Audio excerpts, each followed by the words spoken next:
Welcome to my channel, The Historic State. History is paved with the bones of innovation. From the first crude wheel that revolutionized transport to the fastest jet that conquered the skies, every breakthrough, every transformative idea was once a wild, impossible dream, a terrifying leap into the unknown. But in the rigid, tradition-bound world of military strategy, where centuries of doctrine often outweigh the need for change, new ideas are not always met with excitement.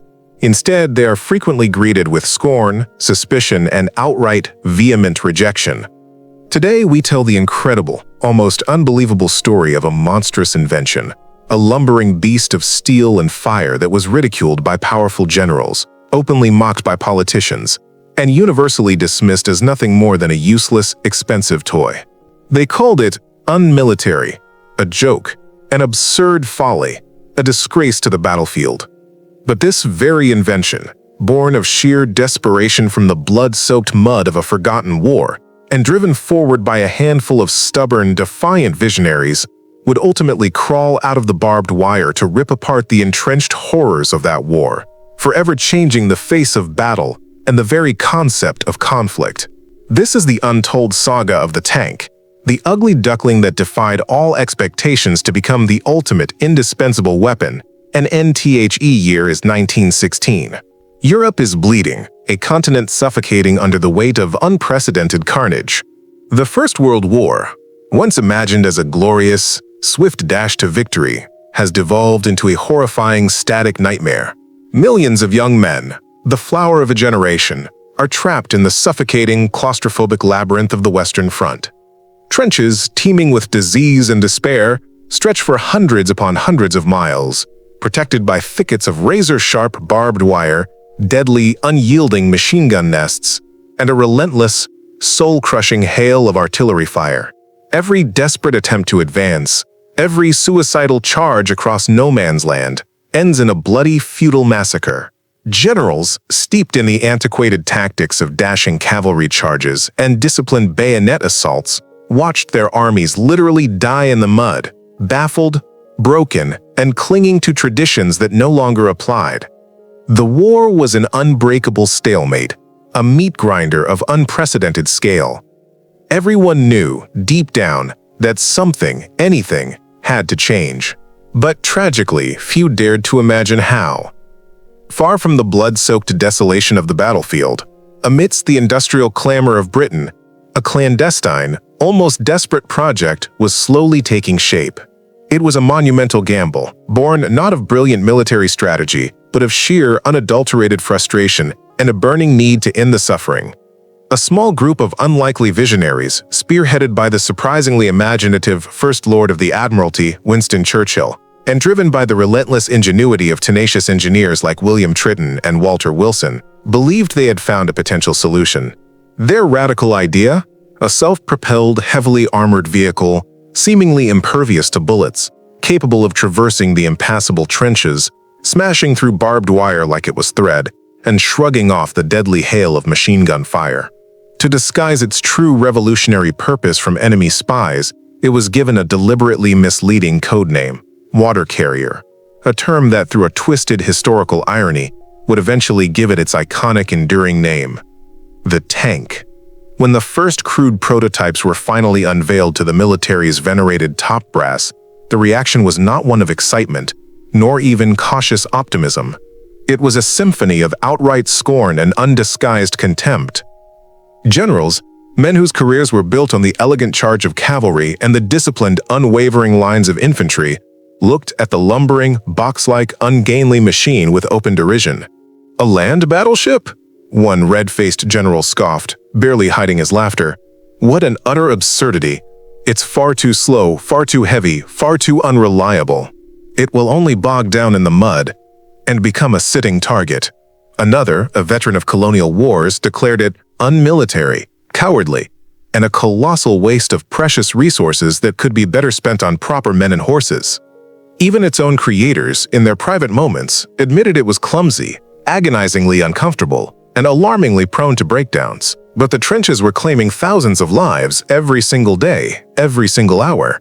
and these few stubborn visionaries believed this ugly duckling was their last, desperate hope. Despite the overwhelming, almost universal skepticism from the top, a small, dedicated core of forward-thinking officers, mostly junior ranks who had witnessed the futility of trench warfare firsthand, saw the tank's revolutionary potential. Lieutenant George McLeod, a veteran of the mud-soaked trenches who had seen countless friends and comrades die agonizing deaths and futile charges, became one of its fiercest, most vocal advocates. He understood, with a clarity born of desperation, that the problem wasn't the tank itself. It was the rigid, unyielding mindset of the generals. He argued passionately, almost defiantly, that what was unmilitary about the tank, its very awkwardness, its defiance of traditional battle tactics, was precisely its greatest strength. It broke all the established rules of conventional warfare, and that, he believed, was exactly what was needed to shatter the bloody, seemingly unbreakable stalemate. He battled endlessly against the entrenched conservatism and stubborn traditions of the high command, who clung to outdated tactics even as their armies perished in droves. The early, premature deployments of tanks did little, tragically, to sway the entrenched skeptics. They were rushed into service, almost as an afterthought, with minimal training for their bewildered crews and no clear tactical doctrine. At the infamous Battle of the Somme in September 1916, tanks made their highly anticipated yet ultimately disappointing debut. They were few in number, plagued by constant mechanical failures, and often deployed haphazardly as individual units rather than a cohesive force. Many broke down under the strain, others became hopelessly stuck in the thick, unforgiving, shell-churned mud, becoming easy targets for enemy artillery. Their tactical impact was minimal, and the initial reports were damning, validating every doubt. Field Marshal Douglas Haig, the overall commander of the British Expeditionary Force, famously declared them a pretty poor show and preferred to continue relying on his traditional, brutal artillery barrages and infantry assaults. The naysayers felt utterly vindicated. The tank, they triumphantly believed, was nothing more than a passing fad, a costly, embarrassing failure. NNBUT, a small, dedicated core of tank strategists, men who had seen the raw potential beneath the layers of mud and mechanical failure, refused to give up. Captain John Fuller, a brilliant but often overlooked military theorist, saw beyond the embarrassing mechanical breakdowns and the initial catastrophic missteps. He realized, with a flash of genius, that the problem wasn't the tank itself, but how it was being used. It wasn't a standalone invincible weapon. It was a psychological tool, a breakthrough weapon that needed to work in precise concert with infantry, supported by carefully orchestrated artillery barrages. He tirelessly, relentlessly trained his small crews, emphasizing coordinated attacks, not just individual, reckless charges.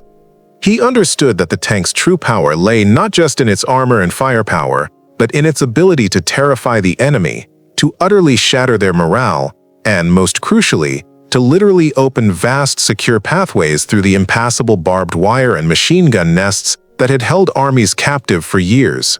He envisioned a future where tanks led the way, creating a mobile battlefield. Then came the Battle of Cambrai in November 1917. This was it.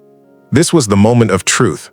Unlike all previous haphazard deployments, this time the tanks were used en masse, in a meticulously planned, carefully coordinated attack, guided by Captain Fuller's revolutionary principles. Nearly 400 tanks, a truly colossal and unprecedented number for the time, advanced simultaneously across the battlefield. Crucially, there was no preceding, hours-long artillery bombardment, preserving the vital element of tactical surprise. The German lines, previously thought utterly impregnable, simply shattered under the unexpected, overwhelming assault. The tanks rolled inexorably over the barbed wire, their powerful guns spitting fire and death, silencing machine gun nests that had claimed thousands upon thousands of lives. They created wide, gaping breaches in the enemy lines, allowing the infantry to follow swiftly and secure ground that had been fiercely contested for years with remarkably few casualties. The success at Cambrai was stunning, almost miraculous. It wasn't a total decisive victory. Strategic errors and cavalry blunders prevented a complete breakthrough, but its psychological impact on both sides was immense and undeniable. German soldiers who had bravely faced countless infantry charges were utterly terrified by these metal beasts that seemed impervious to bullets and could crush their formidable defenses at will. Captured German reports spoke in hushed, fearful tones of devil machines and steel monsters. British soldiers, who had once openly mocked these clumsy contraptions, now looked at the tanks with awe, respect, and profound gratitude. For the first time in 3 brutal years, a truly decisive victory, a way out of the eternal stalemate, seemed not just possible, but within reach. Even Field Marshal Haig, the most staunch of traditionalists, was finally, reluctantly forced to acknowledge the tank's great potential in his official dispatches. The tide of the war, slowly, irrevocably, was beginning to turn. From that pivotal moment onward, the tank was no longer a joke, no longer an absurd folly. It became an indispensable, non-negotiable part of modern warfare. Its designs evolved rapidly, becoming faster, more powerful, and exponentially more reliable. The ugly duckling had, against all odds, truly become a formidable swan, a revolutionary weapon that decisively broke the stalemate of the trenches and paved the way for the lightning-fast mobile warfare that would come to define the next century of global conflict. The very generals who had once openly mocked and rejected it now clamored desperately for more, understanding, finally, its overwhelming power. The impossible idea, the ridiculed innovation, had become an undeniable, world-changing reality. NNTHE's story of the tank is far more than just the mechanical evolution of a machine. It is a profound, timeless lesson in the human element of innovation. It reminds us that true progress is often born not from comfort, but from desperation, nurtured by stubborn belief and fiercely resisted by ingrained tradition and the fear of the unknown. It is a powerful testament to the few who dared to dream of a solution beyond the conventional, who looked at a seemingly clumsy, ridiculed invention and saw, with visionary clarity, the key to unlocking the future of warfare. The tank didn't just change the course of a war, it irrevocably changed the very idea of what war could be, proving, once and for all, that even the most scoffed-at ideas can, in the end, utterly redefine everything. Nenti, thank you for watching The Historic State.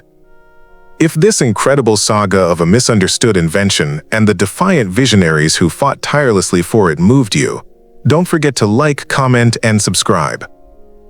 Because here we believe that history's greatest triumphs often begin with its most ridiculed and rejected ideas.